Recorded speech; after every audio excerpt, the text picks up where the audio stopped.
No niin, nyt on tullut aika jatkaa tämän pikkuverstaan remonttia, kun se on vähän jäänyt.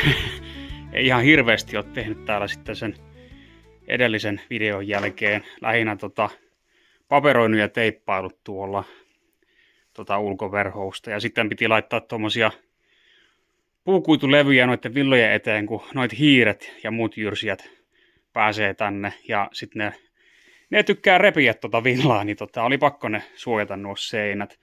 Niin nyt voisi sitten, kun lähtee jatkamaan tätä villotusta, niin vetää siihen jonkun paperi heti niitillä perään, niin ne ei pääse sitten kynimään noita. Se on varmaan kyllä mukavaa pesäaineesta tuommoinen.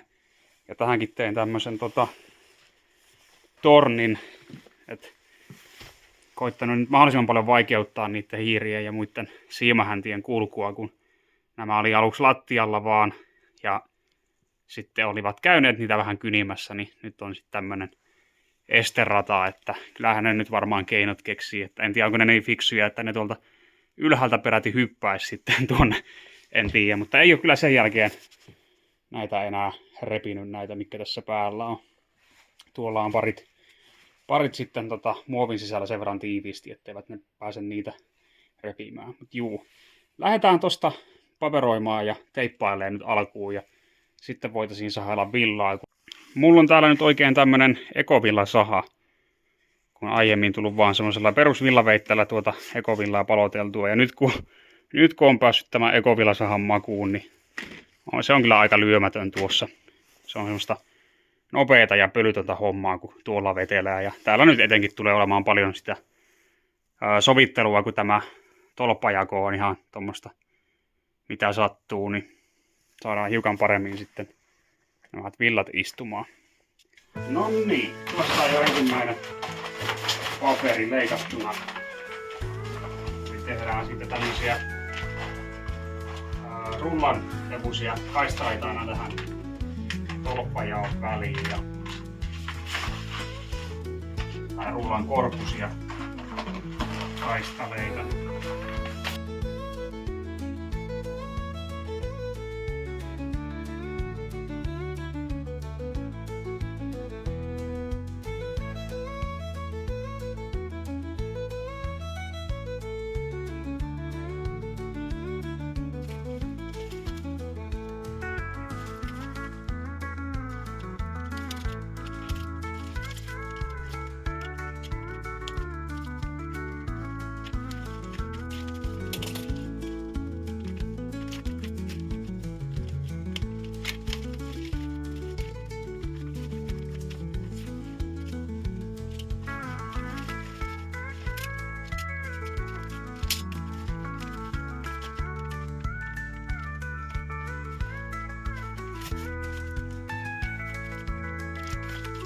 Eihän tästä nyt mitään matala energiarakennusta tuu, mutta on tämä nyt hyvä kumminkin tehdä sitten tiiviiksi, kun on tuo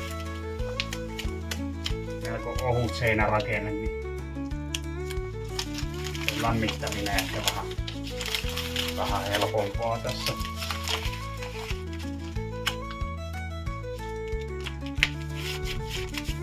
Ei se ole niin justiinsa tämmösen piharakennuksen kanssa, ainakaan meikäläisen mielestä.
Ja tosta vähän taas teippiä perään.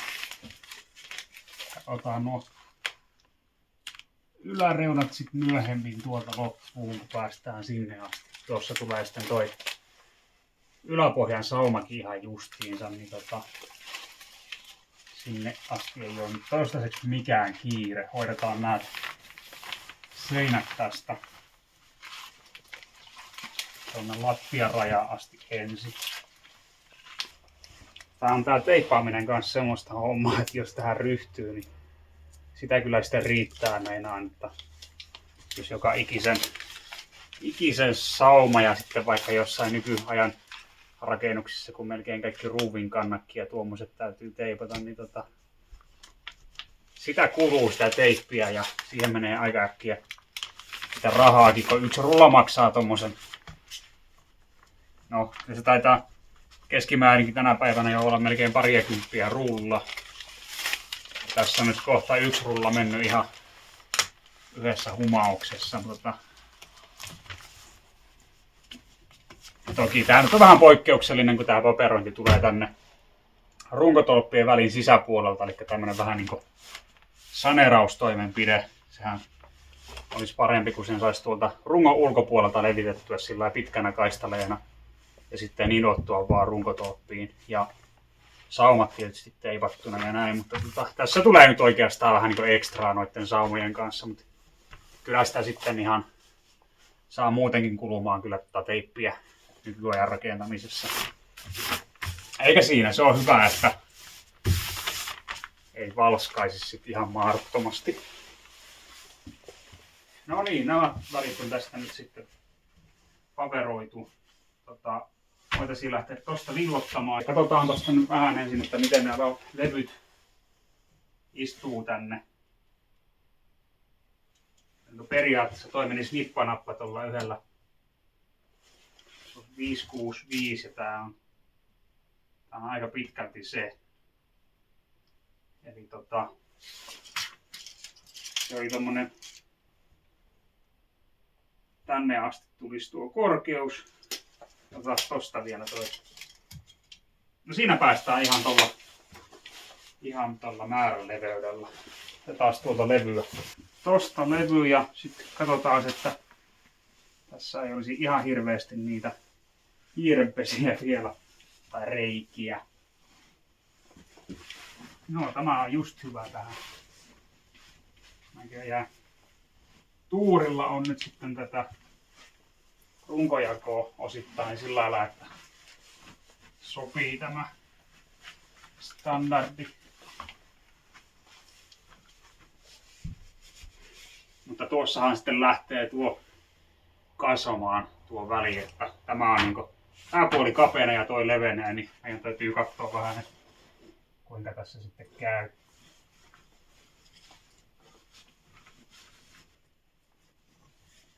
Joo, tästähän näkee nyt heti, että tämä niinku kiilautuu tuolla lailla. Niin melkein nyt paras ratkaisu olisi sitten se, että pistetään tähän seuraava näin päin ja sahataan se sitten tuohon muotoon. No niin, nyt mä pääsen demonstroimaan tämän, että kuinka hyvin tämmöisellä sahalla saa tätä ekovillaa sahattua. Ja tossa on merkkiviivoja tuolla, niin mä tuollain hyvin pitkälti silmämääräisesti. Sehän on vähän tuonne avustus. Tämmöisen kanssahan on hyvä olla myös semmonen sahausohjuri tai joku jiki, jos enemmän tekee. Niin, ja nimenomaan suoralle sahaukselle, mutta kyllä tämä nyt menee.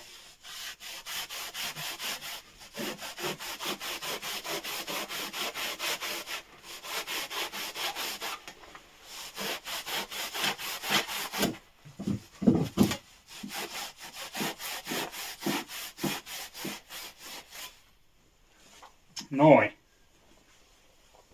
Hiukan se nyt meni vinoon tuo sahaus, mutta tämän vinon runkotolpan kanssa, niin sillä ei oikeastaan mitään merkitystä.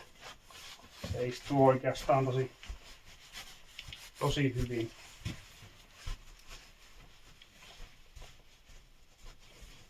Tosi hyvin tuohon väliin nyt. Ihan näin.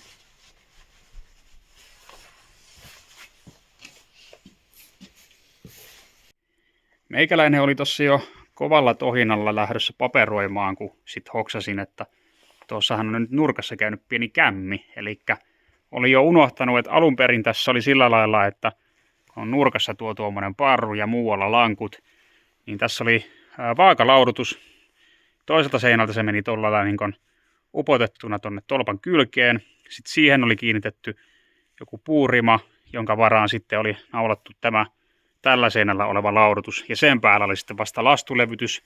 Ja jotenkin muistin, että tässä oli vaan suoraan se lastulevytys. Ja eihän sitä sitten tuossa nurkassa nyt saa mihinkään kiinni. Että se pitäisi saada jotain tuohon taaksekin sitten levylle.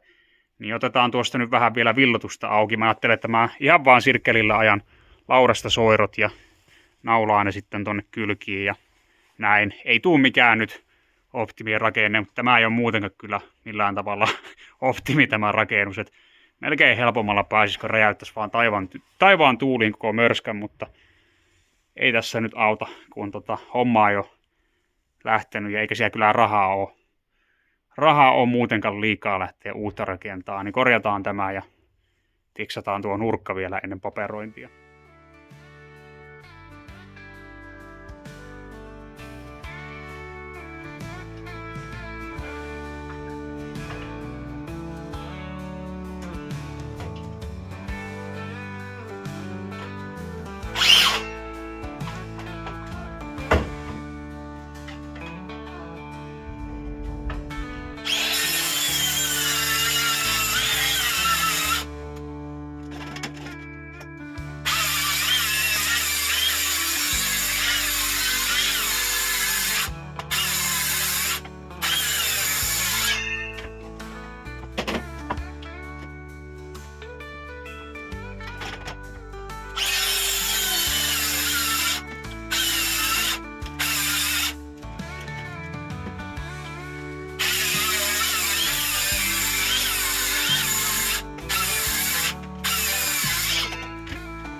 Ei tästä nyt varmasti niinku mikään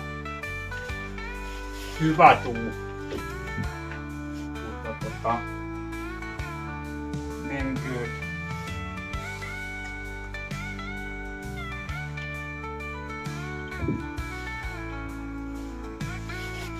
Nappaa sen tosta kiinni.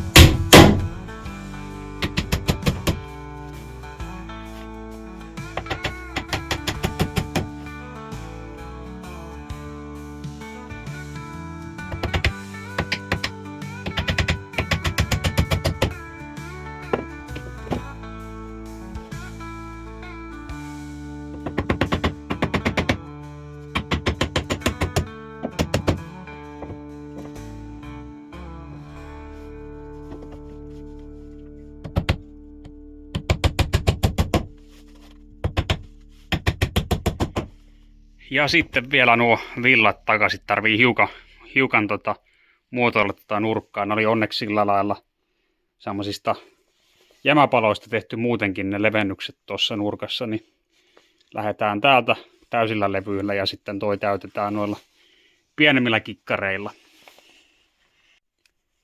Mä nyt täytän vaan ton listan takana olevan tilan tuommoisella Ecovilla-levystä revityllä kaistaleella. Että toivottavasti se tulee nyt riittävän hyvä sitten näihin olosuhteisiin. Ja tuohon väliin nyt sitten taas tuommoista ylijäämäpalaa. No niin, villat on saatu takaisin ja sitten laitetaan siihen tuo aluspaperi tämmöistä ihan ohkaista halpaa tai jotakin suojapaperia, mutta mä ajattelen, että tällä saa se nyt sitten suojattua sillä, että hiiret ei sitä pääse kynimään heti alas, kun tässä ei nyt tiedä millä aikataululla tämä projekti etenee, niin suojataan nämä nyt tästä mahdollisuuksien mukaan.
Noin, ja tällä tavoin nyt sitten on tarkoitus edetä täällä aina niin kuin vähän kerrallaan näitä välejä, tehdä tuo aluspaperin korjaus ja sitten villotus ja sitten tämä ruskea paperi aina sitä mukaan päälle. Ja sitten kun tää on kauttaaltaan valmis, niin mä vedän tuohon vielä sitten semmoista yhtenäistä soiroa, niin ton paksumman varsinaisen sen ilmansulkupaperin sitten. Että tää on nyt tässä vaan sillä lailla niin kun, että tuo ei pöllyäisi ja sitten ne hiiret ei pääsisi niin helposti repimään noita villoja tuolta. Juupa juu, hitaastihan tämä täällä etenee, että aina silloin kun tänne nyt on energiaa tulla tekemään, niin tuntuu, että mitään ei tapahdu, mutta se on aina tuommoista hieromista ja nyppimistä tämmöisen kunnostuksen kanssa, mikä tämäkin kohde on, että hidasta touhua, mutta pääasia, että se sitä pikkuhiljaa etenee kumminkin, ja mikään kiirehän tällä ei ole kyllä, että siis niin kun ihan tällä lailla, kun sitten on ylimääräistä aikaa ja materiaalia, niin voi tätä harrastella eteenpäin, että jos jossain kohtaa saa käyttökuntoiseksi, niin ihan aina mukava lisä kyllä.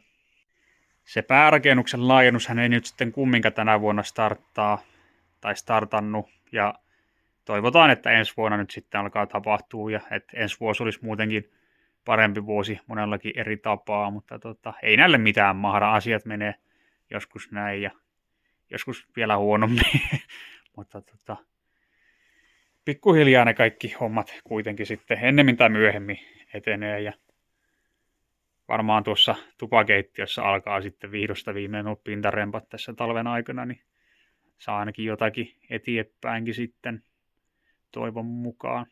Ja sitten sitä makkarin maalaushommaa voisi kanssa alkaa katsomaan tuossa. Mutta juu, yksi asia kerrallaan, ja kun on energiaa ja intoa ja resursseja, niin sitä mukaan sitten.